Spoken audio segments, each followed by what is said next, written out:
Hello, everyone. Welcome to the podcast today. Very excited, JP here, because we are speaking to the legend that is Bobby Cappuccio. Thank you for joining today, Bobby.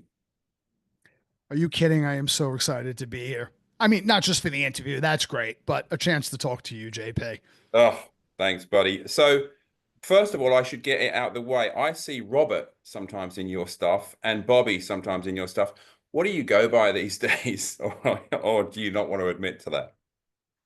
Well, I'm just getting a little bit older. I come from Brooklyn, New York. And when you reach my age and you still go by Bobby, people assume you're a gangster. Not really the message I'm looking to send. So I think Robert's the more mature version of me. How's it working? Do I seem more All mature? right. Have I Yeah. I grown mean, up? it's weird because I know you as Bobby, so but I see some of your press now is Robert. So it's like, oh man, like he's finally growing up. Finally. Nobody saw that coming. I very much doubt it, mind you. Now, your CV, just for those people that may not have, literally grown up in the industry with Bobby like I did. Your CV is obviously one of those intimidating and ridiculously impressive ones where you've presented all over the world, you've trained, leadership, or, and organizations, and you've written multiple books. You've graced the stage with the Dalai Lama, for goodness sake. And, you've formed different companies, one of which really influenced my growth through the industry, PTA Global, which was bought out by NASM from memory as well. So there's your credentials are ridiculously impressive, and yet, for me, I came to you as a complete newbie in the industry, in the exercise industry. This was, I think I retrained when I was 35 into personal training and sports massage. And I went, ironically, this is the FitPro podcast today, and I went to the FitPro conference in the UK in 2008. And I picked these names out because it's just like, these are the kind of sessions I want to attend. And one of them was yours. And the things that I remember from it was everyone else did a bit of a meander into their presentation, and you stood there in silence and then just launched in with a quote. It was like a rock song intro rather than a ballad intro. You were straight in, and everyone went, oh God, it started. And then I think they were still trying to catch their breath when you asked the first question to the room. And there was silence. I think everyone was gobsmacked they were even being asked a question. And you just peered out into the room and went, is this an English speaking group? And for me, it showed that what people don't know about you is you've got this great sense of humor. Well, in my defense for all of that, I do have Tourette's. So if you're listening to this, let me just lead with that. It'll clear up a lot of things later on in this conversation. So thank you for your humor. And I also remember then the next time I got to see you was in Australia at another conference, ironically. And I remember walking through the some staircase, and I looked up, and there was this guy, Bobby Cappuccio, who I had so much respect for. And at that point in time, you were a god to me. Obviously, you've fallen massively since then. And there you Typical. were, and I carried on walking, and I looked back, and it was like, but he's Bobby Cappuccio. I mean, you should just go up. This is an opportunity. You're going to regret this if you don't go over and speak to him. And I got up courage to come back and speak to you. And just as I spoke to you, you put your bag down on the floor and decided you had to rummage through your bag to get something. So you were on your knees, and but I was committed, and I'm like, hey, you're Bobby Cappuccio. I've really wanted to meet you. And you just looked up and said, is this how you'd imagined it? Yeah, that that So that story could have gone in a few directions. So I'm glad you did introduce yourself because we've gotten to know each other over many years, and like you've developed yourself into a leader in the industry, haven't you? well, that's partly with a bit of your help. I think so. So thank you for your part in that. Now, um, I've realized that since 2008, I've listened to you every single year. And that's a kind of a weird thing to be speaking to someone who you've listened to, downloaded from, and then met a few times, and we've had dinner and all sorts of things along the way. But what a lot of people may not know listening now in 2024 is how did you what was your entry point in the industry, and how did you discover that you even wanted to help people in this way? Like, you help people from the inside. So I had a guy by the name of John DeMartini on my show, and John's a brilliant individual. And I think the way he said it is perfect. He said, sometimes our highest values emerge from our deepest voids. So I have Tourette's. I was born physically deformed, so I had facial deformities, other types of deformities that I grappled with. Had interesting situations in my childhood, to say the least. So the fact that I survived to make it to be 18 years old and even got out into the working world was in and of itself extraordinary.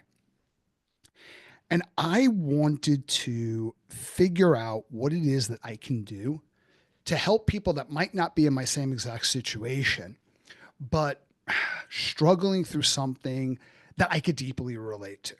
So for me, I understood what it was like, and this is my 18-year-old mind. I think it's kind of changed since then, but I understood what it was like to walk into a room and have people look at you and be conspicuous for all the wrong reasons, and want to do anything to change. I thought, wow, our identity, and our identity is multi-layered, affects so much of our habits. It affects so much of how we modulate stress. It's related to the depth and longevity of trauma, like whether we have a post-traumatic response or whether or not we're fully in PTSD. So I wanted to help people change their sense of identity and initiate and perpetuate the behaviors. I think I'm talking about self-efficacy that could transform literally every aspect of their life. I did that for two reasons. One, there was empathy because I understood, or I thought I understood what it was like. Two, if you're going to heal from the things that happened to you, sometimes the difference between post traumatic stress and post traumatic growth is a meaning that you attach to it. And it doesn't have to be an accurate meaning, it just has to be a deeply resonant one. And I thought, although I didn't even realize it at the time, if I can help as many people within my reach, maybe I can help myself. Maybe I can lift myself up as well. So I got into the fitness industry, and the thing I started to notice real quickly was autonomy. People didn't necessarily do things because you told them to do it. Even when you gave them the scientific rationale about why you were absolutely right and they were short-sighted in their non-compliance and lack of adherence, it didn't really work very well. So I thought, okay, there's got to be other elements to this profession than just scientific technical knowledge about assessing goals, needs, wants, and abilities, designing, implementing, and modifying programs through microprogressions and regressions.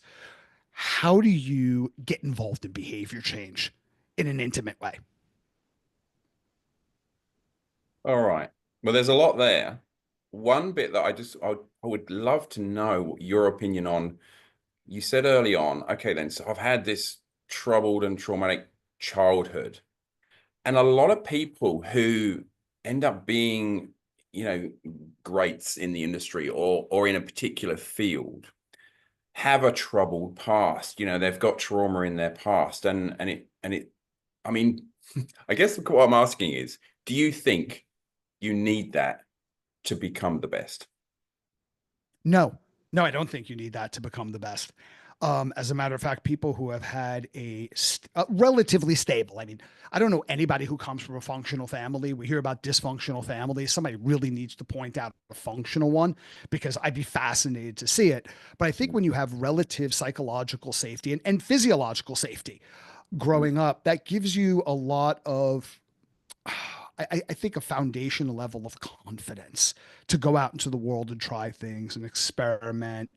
I think when you come from complex PTSD, which is multiple incidences rather than a singular traumatic event, a lot of times that lays the groundwork for aspects of your personality to emerge and focal points where you become passionate. I define passionate as something that is important enough for you to intentionally suffer for.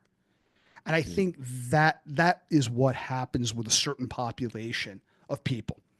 And they grow and they reframe their identity into something constructive, and they're able to take tragedy and flip it into triumph for other people. And I think, contribution is one of the only ways out is helping other people up. mm, So for some people, it helps. For other people, it could be a hindrance. And that deals with a lot of different variables that has nothing to do with character or mental toughness. It's just a lot of different variables that determine whether or not the tragedy and trauma that you go through flattens you or in some way elevates you. But the short answer is, whilst there are people that are in that frame, and it's admirable, it's even inspiring, I don't think it's necessarily necessary. yeah. Okay. If that And the makes other thing sense. that really came out from that first missive was you were talking about basically the way that you brought yourself through part of your own growth development, and the way you got through, the way you processed, was by helping people who were like your past self. Do you think a lot of us are doing that? I think it's kind of hard not to. Mm, Take someone like yourself. Like, you've sold out on this. Like, this is not something you do. It's who you are, right? mm, It's mhm, not like you go to work every day because that's what you're paid for. mm, You do it every day because at this point, it's what you're made for.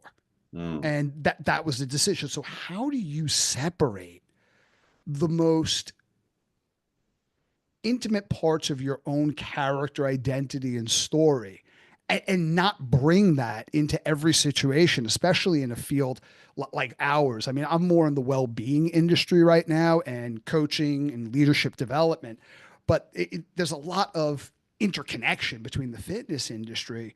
Doing what we do, I think it's kind of impossible to leave your intentionality and your heart in a box when you meet with clients and go out into the world and do what mm, you do. mm. I think that's fair. Now, let me take you back to one of our conversations one time.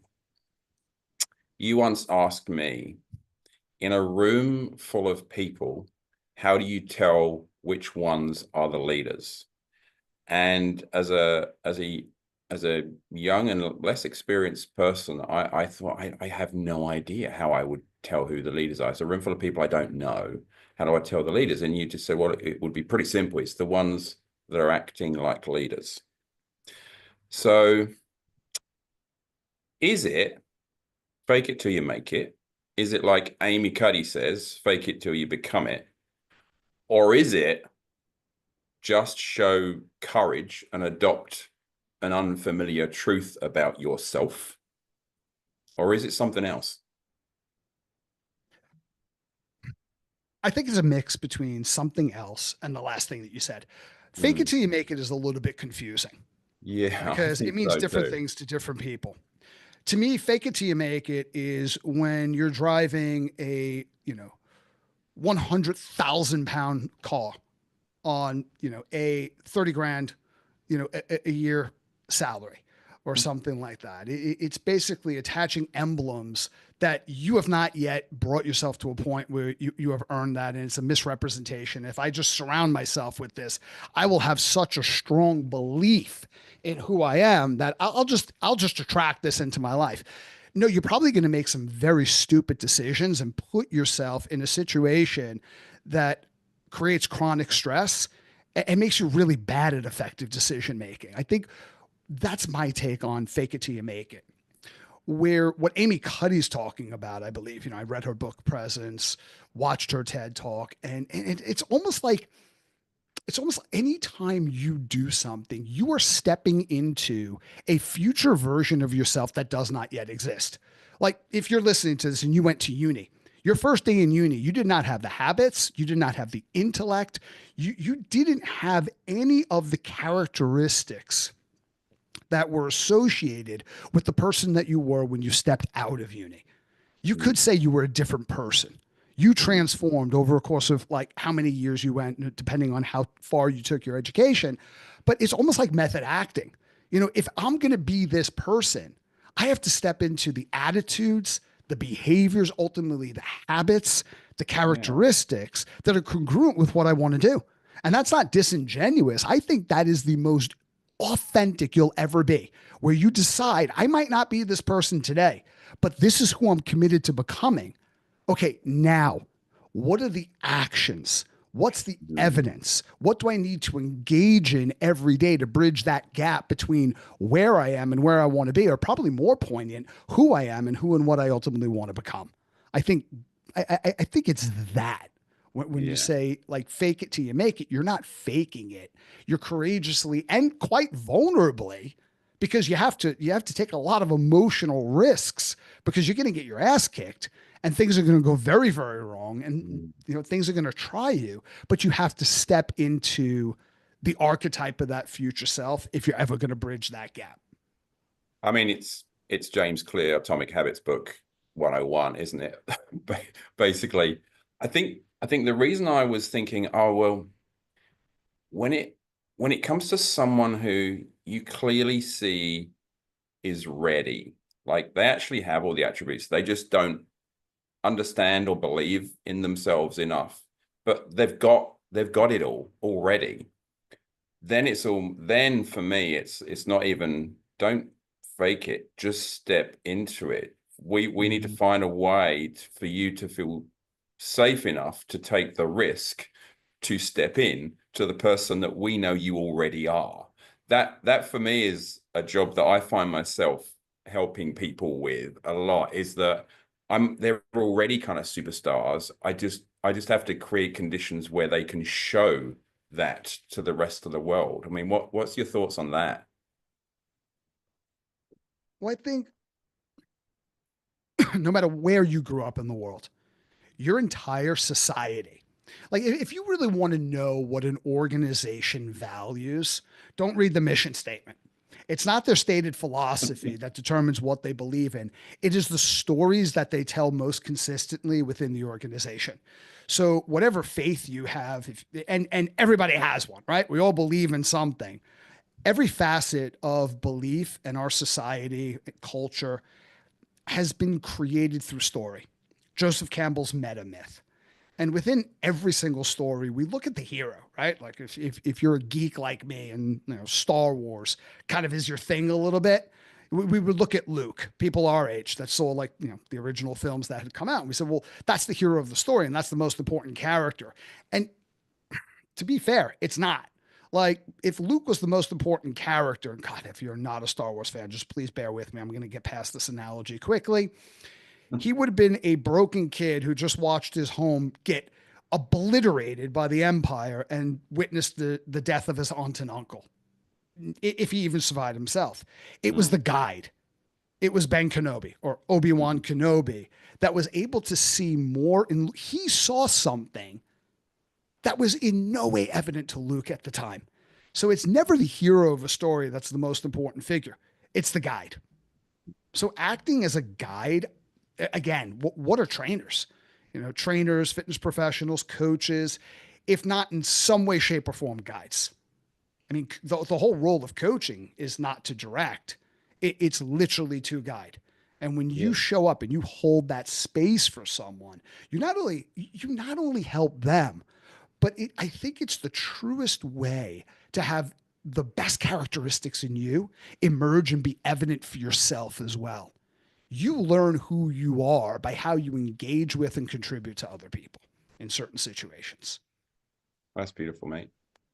Now, you mentioned the movies there. I wanted to ask you at some point during our conversation, so it might as well be now because it's, it's advantageous.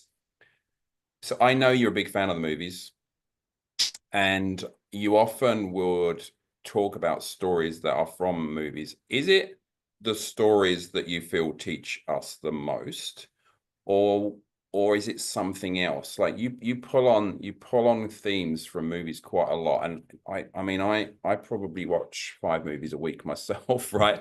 So I'm with you, but for me it's about immersing yourself in a story, and picking up on the intentions of the main characters and things like that. I love all that stuff, but for you, what is it that they bring?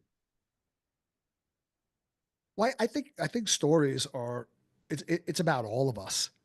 They create the framework of everything we believe, how we navigate through society, our attributes. If you take a look at the meta myth, for example, there are multiple phases that the hero has to go through. But let's simplify it. No matter what your favorite book is, fictitious book, or even let's take a look at an inspiring biography, right? It doesn't have to be fiction at all, or your favorite film. I could tell you right now what it's about. It's about someone who was living life status quo. And by status quo, I don't mean they were living a good life or a bad life. It could be either. It was just their life as they know it. And then there's a disruptive event, something that disrupts the status quo. And they're called to take action on it, but they don't want to because stepping out into the unknown is really scary. Then along comes a guide that gives them resources or in some way tells them something or imparts knowledge that encourages them to have the courage to take the first step. So they step out to try to fix the problem. But in trying to fix the problem, they create a series of new problems and challenges they have to solve. And in solving those challenges, they grow and transform. And by the time they go back home to the way it was, they're different and they've acquired new resources, not for themselves, but for the village. So Beowulf slays Grendel so that his nation can once again be free and prosperous. Parsifal stands before the Fisher King and utters the question finally, after just so much procrastination and hesitation, "My lord, what ails you?" and heals the Fisher King and heals his lands and his people. So it's never really about you, but it's always about the courage to respond to the call, the challenges that you have to endure, who you become in overcoming those challenges, and then redemption, the reward, the transformation. Who is this person now, and what are you able to give and contribute to the whole, whether it's your village, your nation, whatever. That's it. That's the hero's journey right there. And it kind of is an instruction on what is the burden that you choose to take on, not only for your own personal growth, but for the benefit of others. And it's kind of like how society works when society's working pretty well. When we stop doing stuff like that, well, problems arise.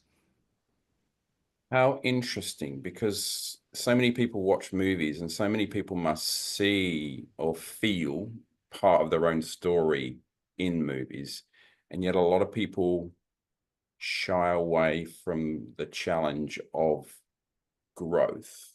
In fact, let me ask you this. What are the ingredients of growth? Oh, wow. I don't even know if I have a definitive answer to that question. I think, for one, you got to know what you want, right? You have to know, Mm. what am I trying to grow into? Where I don't mean you have to know in no uncertain terms exactly what it is you want to be, have, and do, but you got to kind of intuitively know, what do I value? What's important? What's meaningful enough to me to spark that action that leads to growth? That's one. Two, well, what is what does good look like in the future? If I was living in a future where I get to tangibly act out my values every day, like if I have a love of learning, what does that look like in the future? Like, how much do I engage in learning? Where do I learn? How do I learn? Is this knowledge? Am I just like reading a book a week, or is this experiential? Is it immersive where I travel to places that I want to learn about? How often do I do that, and why does that matter? So it starts with values, and the next point in the arc would probably be vision. And then in order to create that vision, what needs to happen? That's what we could call a goal, an outcome goal. Well, in order to do that, I would need to move into a career that allowed me the flexibility where, I could travel every single month. So that needs to happen. Okay, but in order to create that outcome goal, to successfully achieve it, what are the behaviors I need to engage in? Right? So what's going to bring that about? What are the behaviors that I need to engage in this month, this week, every single day until I achieve that goal? which frees me up to live that vision. And why is that vision important? So I can live aligned with my values. And then, Carol Dweck, you know, most people know this book, Mindset. She talks about the difference between a fixed mindset and a growth mindset.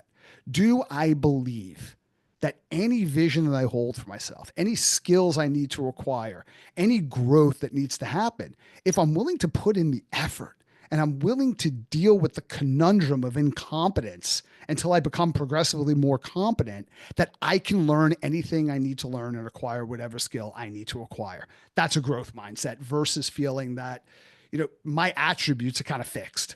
So if I grew up and, my parents told me constantly, which was not the case with me, which is good because it would have been a lie. But if I grew up and they're like, oh my goodness, you're so smart. Well, smart's not an actionable behavior. What do I do to engage in smart? But if that's the base of my entire identity and my identity is the foundation of my whole sense of certainty, what happens when I run into a subject like math, let's say, that I'm really crap at? Well, I'm going to shy away from it because if I can't perform in a way that's smart and that's my identity, well, who am I? I'm not smart at this point.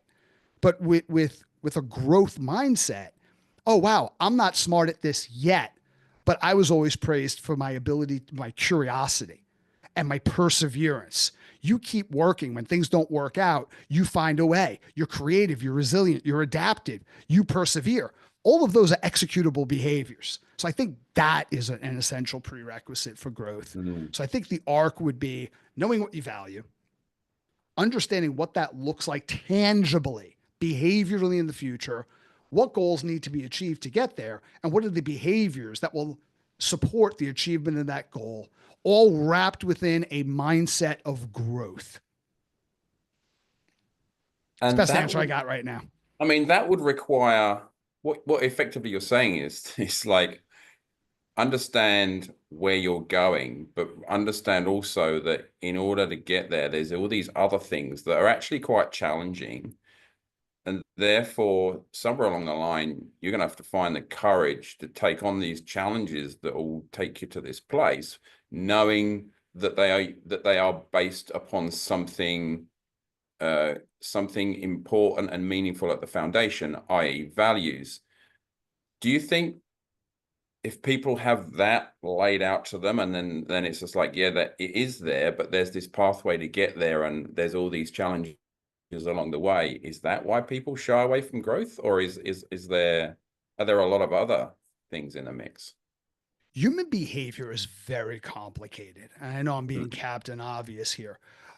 One of the mistakes we make, and I'm talking about most of us, is fundamental attribution errors. And what I mean by that is if we observe someone who claims to want something, but their behaviors seem to contradict that.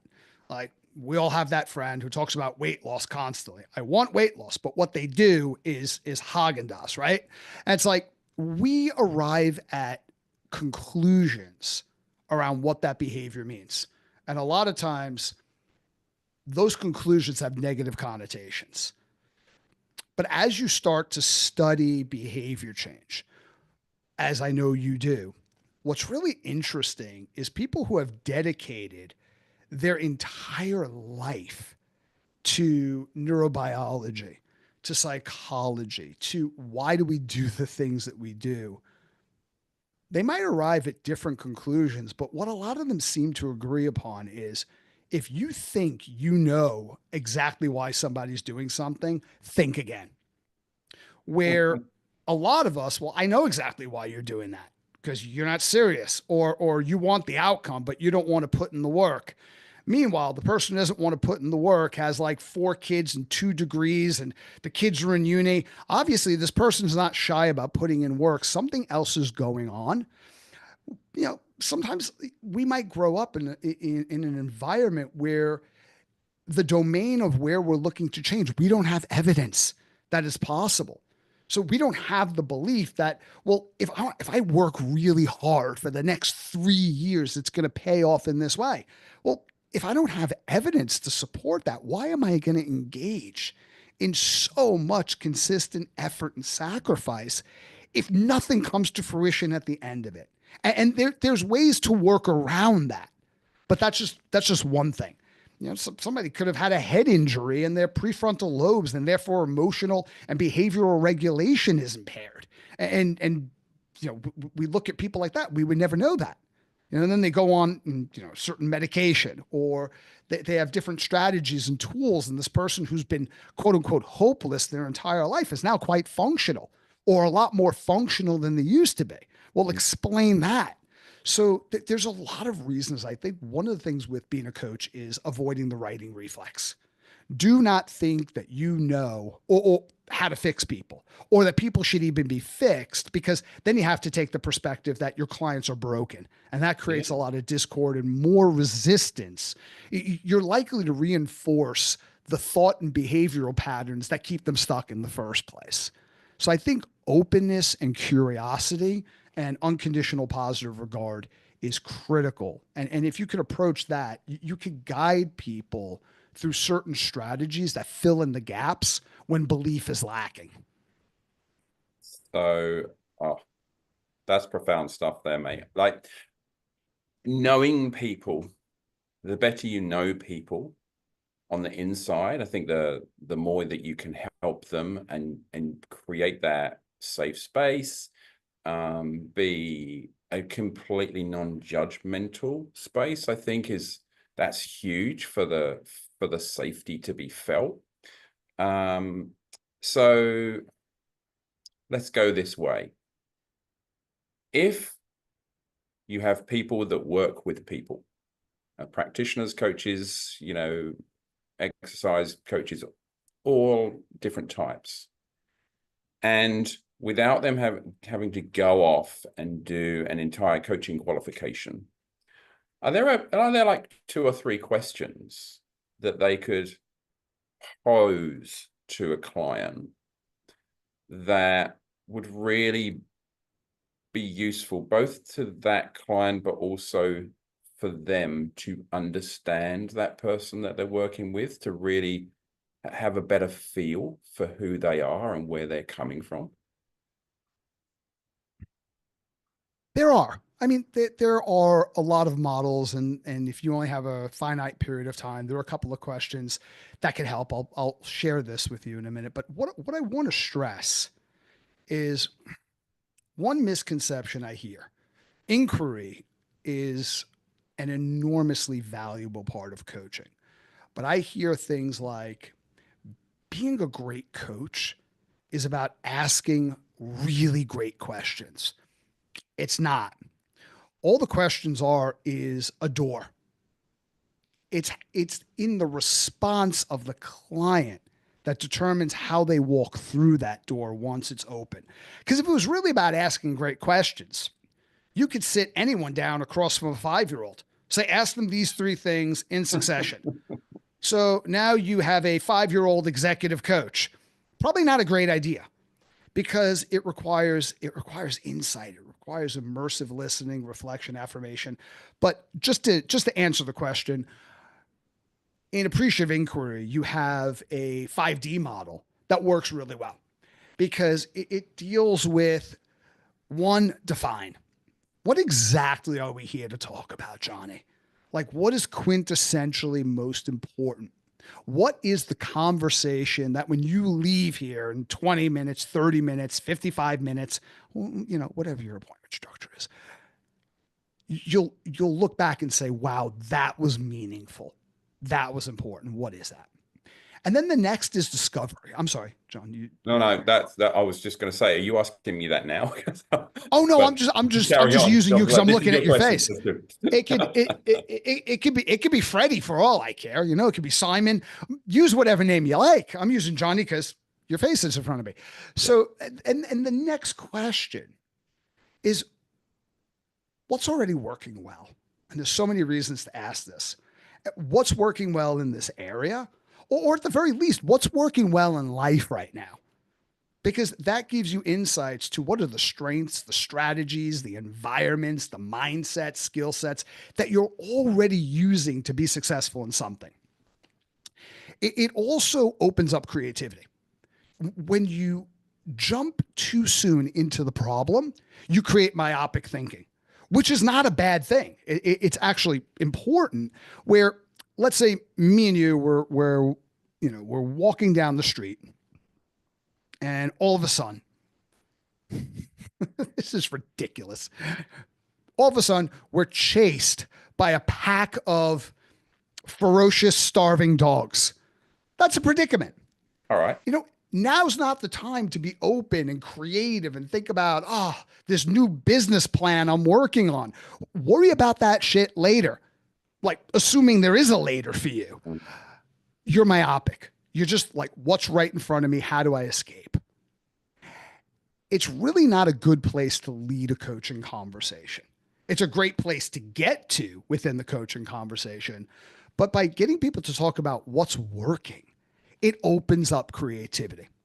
And it also allows for them to engage in executive function, critical thinking, to really explore possibilities. Because if somebody's coming to you with a problem that makes them anxious in the first place, the more anxious someone is, and this is an oversimplification, the neuroscientists listening to this are going to send me hate mail, but it's kind of like a teeter-totter between your prefrontal lobes and your amygdala modulating certain emotions like fear and anger. The higher the activity in one, the less access you have to the other. So when you're in amygdala hijack, you're not going to be as resourceful as you could be within a coaching session, where when you start to engage in what's going right, it creates a polyvagal response. It actually supports a parasympathetic state that allows that coaching session to be a lot more productive. So what's really working well? And, let's start to dream a little bit. That would be the third D. What's going on in the future? Like we talked about. If 1 year from today, everything is working the way you absolutely want it to, what does that look like? Right? And let's talk about design, the fourth D. What are some possibilities in making that future vision a reality at some point? What are the things that you're going to have to do? And then before you leave, what are you willing to do? Like, which one of these options are you most curious about, is most accessible to you? Do you have the most confidence about? Okay, well, what are the first steps? And how is that going to play out? And then, there are other models attached to that, habit models, okay, we need a cue or a trigger. We need a ritual. We need something to enforce that behavior pattern, and so on and so forth. So that's one. John Whitmore, came up with the GROW model. Like, what exactly are your goals? What's the reality? Where do you want to go versus where are you right now? 2 points that, if anyone who's ever been on a road trip understands, is quintessentially important. What are your options? What will you do? Not too dissimilar from the 5D model. And then, just it's around like, what do you really want? Considering what's going well in your life, what are you wanting more of? What are the things that might facilitate that? And, why is that not happening for you already? What do you think's getting in the way? That's where problem solving comes in. When I train consultants, this is not necessarily coaching. Coaching and consulting starts off quite similar, but then it has divergent paths just by nature of client expectations. One's more guided, one's more directive, but we have real conversations. And it's around, what do you really want? What does that look like when you get it? What's the evidence? It's a vision building question. Access, who's affected once you get that? What changes? What resources do you have at your disposal? What would you need? And leadership, right? Like, what's the first step? If you were to become the leader you're looking for, what would you do if you had all the resources that you need? What would you do differently? So that's kind of an interesting conversation. They're great questions. And I think you were very polite early on in introducing those questions by basically saying, if you're listening to this and you now have these questions, that doesn't necessarily mean that you're going to be successful at understanding that human or yourself any more than you currently do.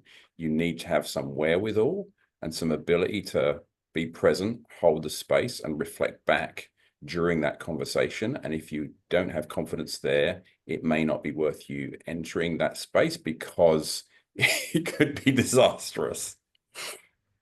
Yeah. And what we didn't talk about is the difference between doing skills and being skills.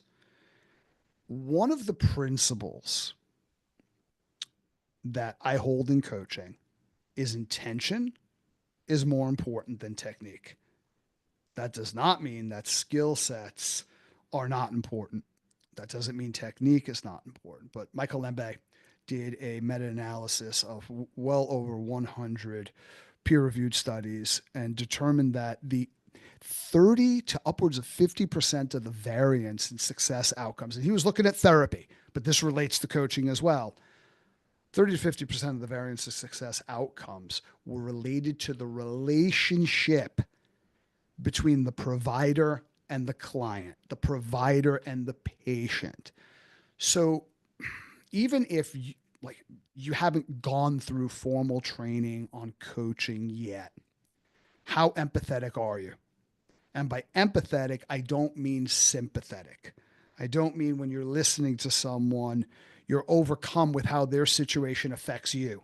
And you want to insert your autobiography around what you would do in their situation. That's advice giving, which really, except for certain situations, has no place in coaching. I read a post the other day that said really great coaches advise their clients because they have much greater experiences than they do in this area. And that's like saying the best doctor in the world is the best doctor because they understand the housing market. Very important to understand the housing market, especially if you're an investor. Completely irrelevant to patient outcomes. That, and I hate saying this because I'm sure it's a well-meaning post, but it reflects lack of skill and understanding of what coaching actually is. Can you imaginatively project yourself into the thoughts, situations, and feelings of the person you're speaking with without being so overcome that it shuts down your ability to guide and lead them effectively? Can you suppress the writing reflex? Because here's the thing. When it comes to a writing reflex, people who are in our space are probably more biased than most other people. Because if you've dedicated your whole life to something, especially if you were talking about earlier, you've overcome serious hardships in part through fitness or well-being practices that have revamped every aspect of your life. It's impossible not to have biases. And a lot of times we want change for our clients more than they want it for themselves at the moment, because it's almost like we're seeing the forest through the trees. It's like, God, I just know this is possible for you. Yeah. So not having a writing reflex is impossible. Do you have the ability to notice when it emerges? And before it manifests in the conversation, just say, okay, let that go. Just let it go. And hold a space of openness and non-judgment.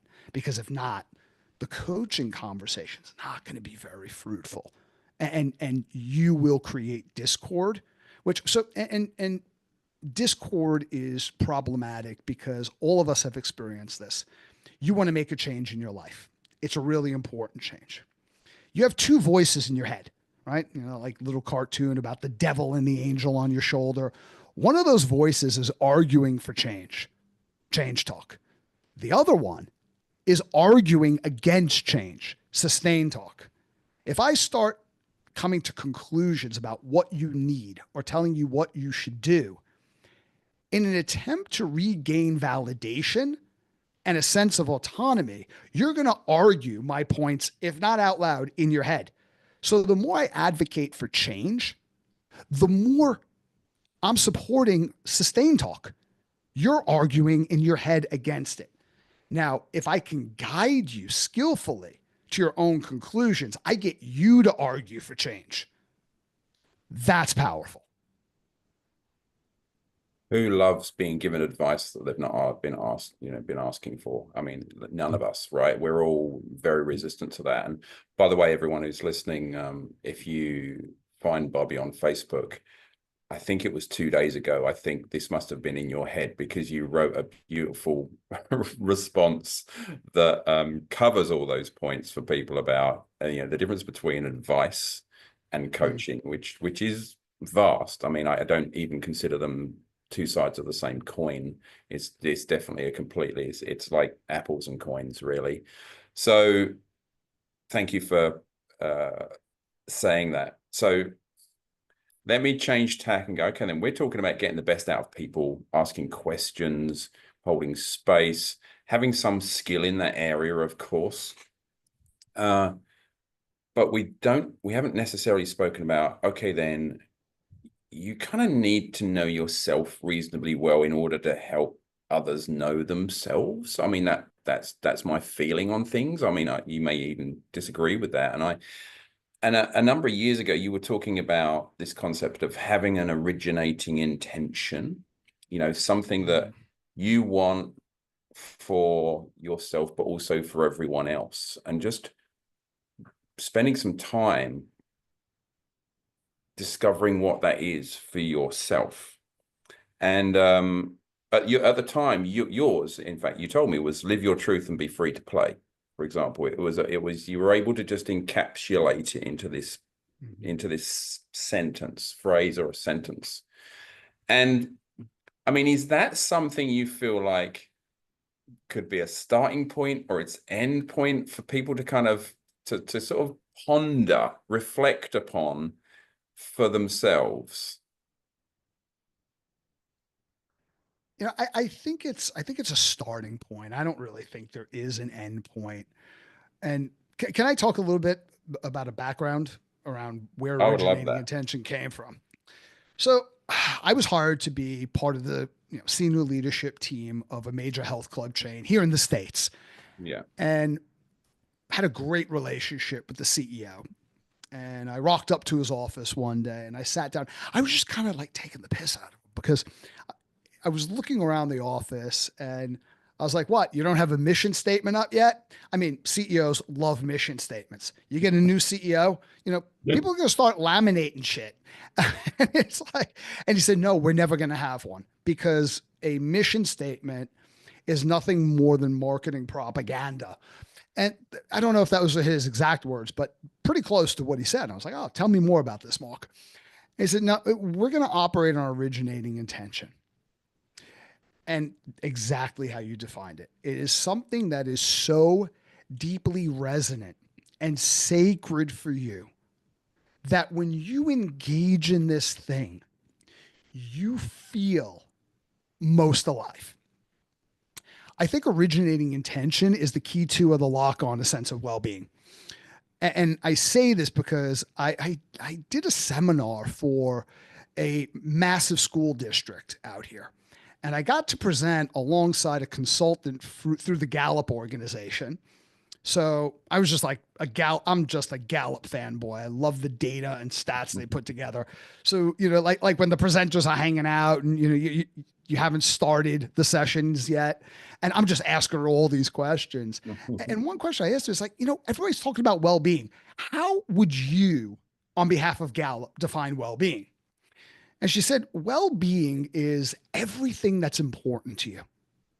In other words, everything you love, what you think about most of the time.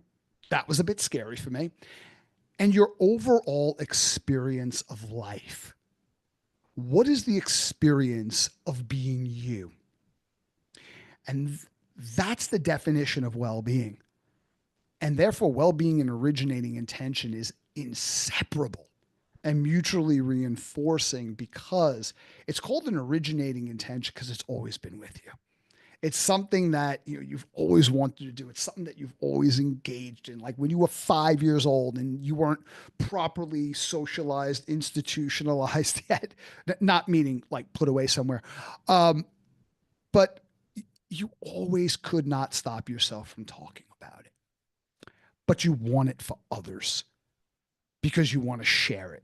You want to give it away. And I think that is the litmus test between a true originating intention and running a racket where you're pretending to be about something because there's another intention underneath that that's not very socially acceptable. I think that's the defining factor. When you know what that is, you kind of show up differently because you develop this belief on behalf of people in advance. You step into a space like my belief is greater than your doubt. because you want them to come along, not to do what you want them to do, but experience this thing the way you experience it, if that makes any sense. It really does. I mean, I love that I've got the story behind that now as well. I mean, I remember when you asked that of me, and I think it was 5 years before it finally crystallized. And it was, ironically, it was because I listened to a podcast, which was the Self-Help Antidote, your podcast, with your own coach, David Rosowski. And I was just listening to his, and I suddenly just started writing down stuff that was coming out for me. I mean, he said this unbelievable little quote that I will never forget during your podcast as well, which was, he said, nothing comes out of my mouth that hasn't first been dipped in my heart. And it was like, it's like, oh my God, that's what I tried to do, but I'm not always successful. But that was an incredible quote that will live with me forever. But yeah, it was your conversation that then brought that into kind of, and so I ended up, in case people wanted to know, it was be yourself in the moment, in love.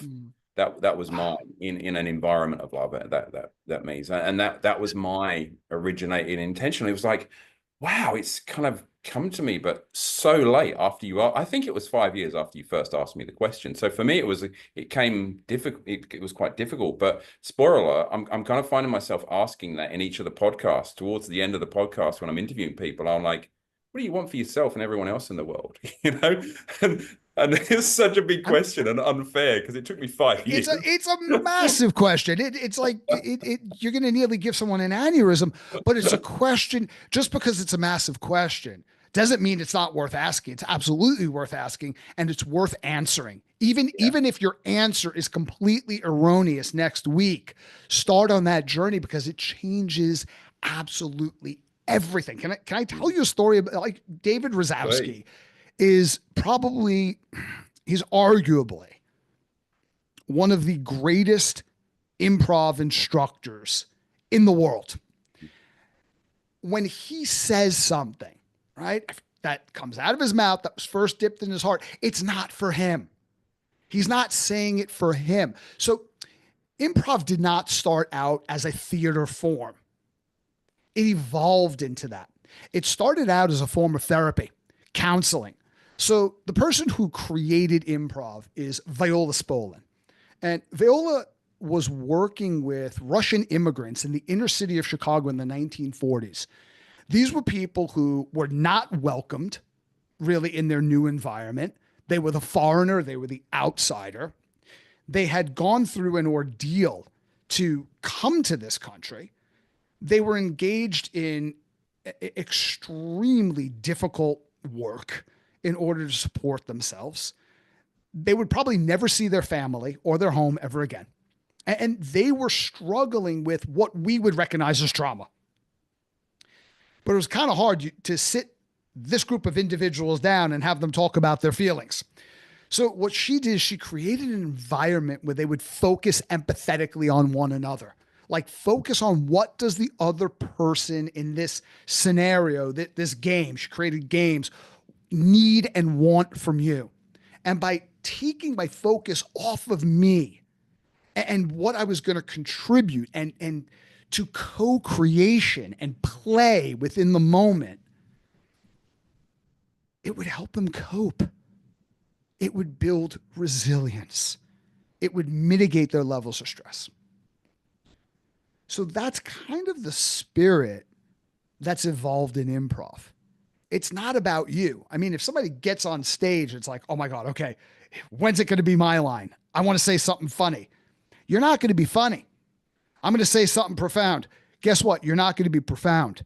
The only profound aspect is how profoundly the other people in your troupe never want to work with you again. That's the only thing that's profound that's going to come out of that. It's really about other people. And it's healing, because social cohesion and community are two inseparable components of well-being. If you think about, we are so interconnected. We have never been more disconnected. And our fragmented collective identity is causing major mental health issues globally. It's that. It's another Daveism. It's the intersection of me and you. I think that's at the heart of coaching. That's what's worked. I mean, take a look at all the pieces of equipment that had come out in the fitness industry. Very good pieces of equipment. This is going to revolutionize fitness. It's going to change everything. Guess what? It didn't. Right? Okay, this is this new process that's going to. It didn't. It didn't. It didn't. The one thing that has really reshaped the landscape, arguably, was group.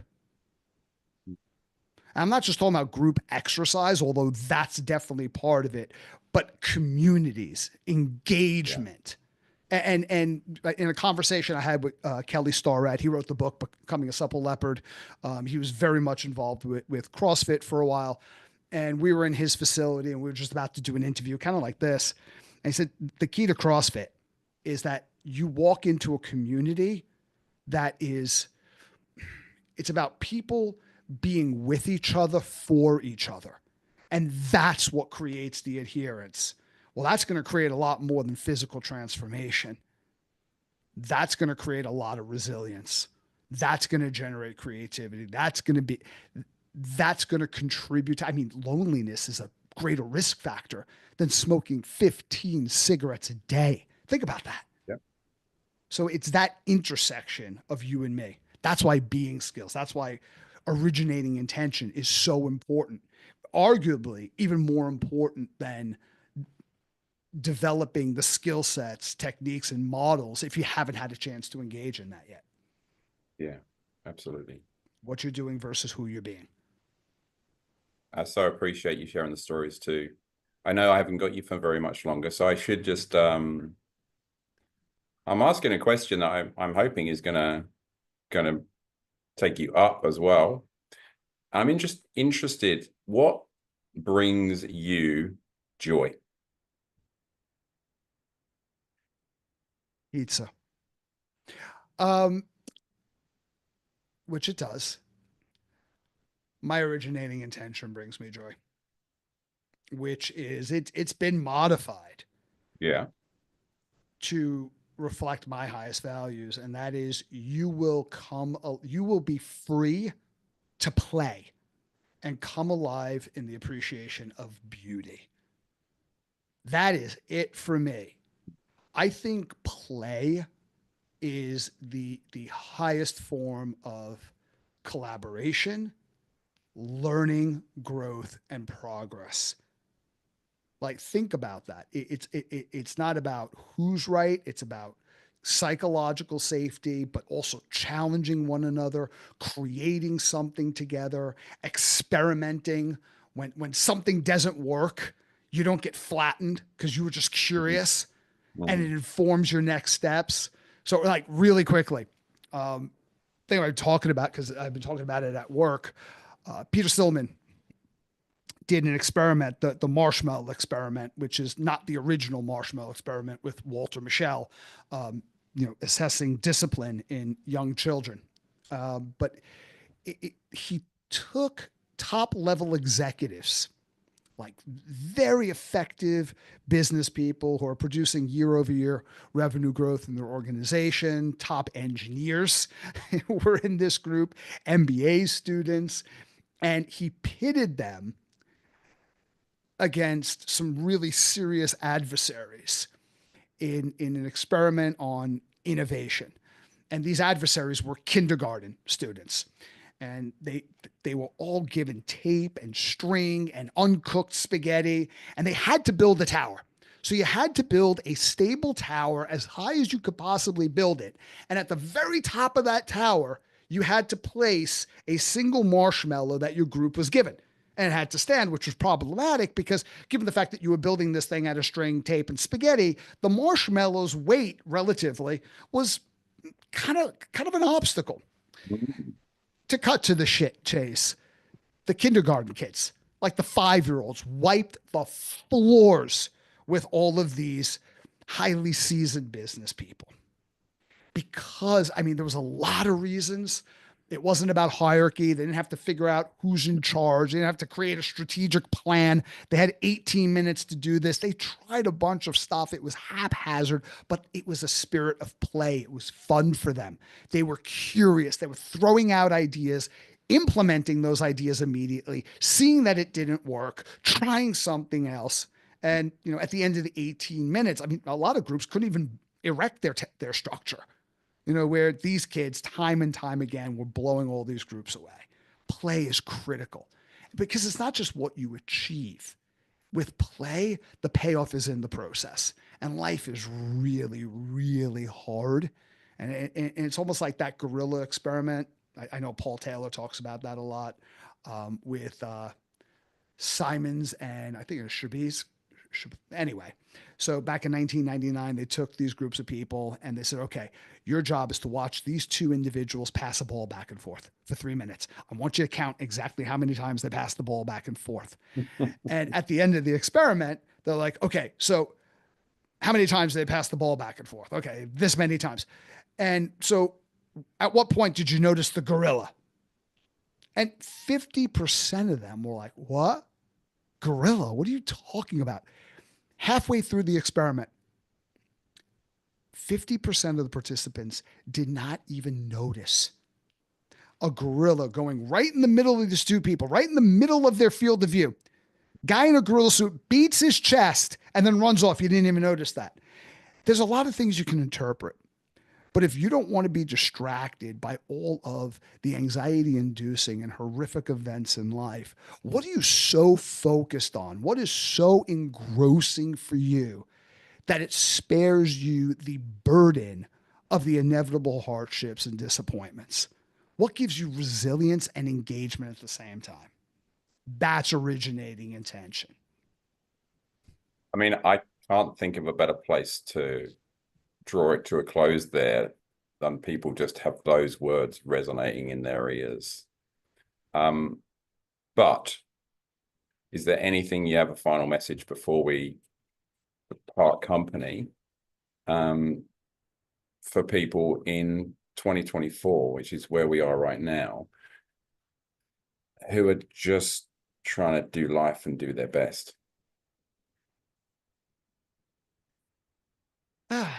I hesitate to give advice. I share a lot of information, a lot of stories. I've got like more stories than I think Walt Disney now at this point. You're allowed to share a question, a closing question, if you'd rather not share a closing remark. So like I'm very much into stories, essays, as we've pointed out. One of my favorite essays is from Charles Baudelaire, and in this essay he advises get drunk. This is the great imperative. If you do not want to feel time's horrid fatal bruise upon your shoulders, crushing you into the earth, get drunk and stay that way. But he goes on to explain on what, you may ask. Wine, poetry, virtue, doesn't matter. Just get drunk. He wasn't advocating for alcoholism, although that is the path a lot of writers in that day took. What he was advocating for is, what is it around you that is so intoxicating it consumes all of you when you participate in it? For me, what I would love for people, given my originating intention, is to ask yourself that question and start taking micro steps that become progressively larger as the entry point to engagement in that thing. Because if not that, what's the alternative? Bobby, it's been a thrill to be able to ask you questions and just sit back and listen and bathe in the light of those answers. So thank you so much for speaking with me and with us all today. It's been fantastic. I always am grateful to come on to these things and have these conversations, but this is special because you were the one asking the questions, and it's FitPro. I have such a long history with FitPro. I feel like I'm in some way I'm taking a trip back home for the first time in many years. So thank you, and thank everyone who's listening. Appreciate the Such a pleasure. opportunity. Thank you.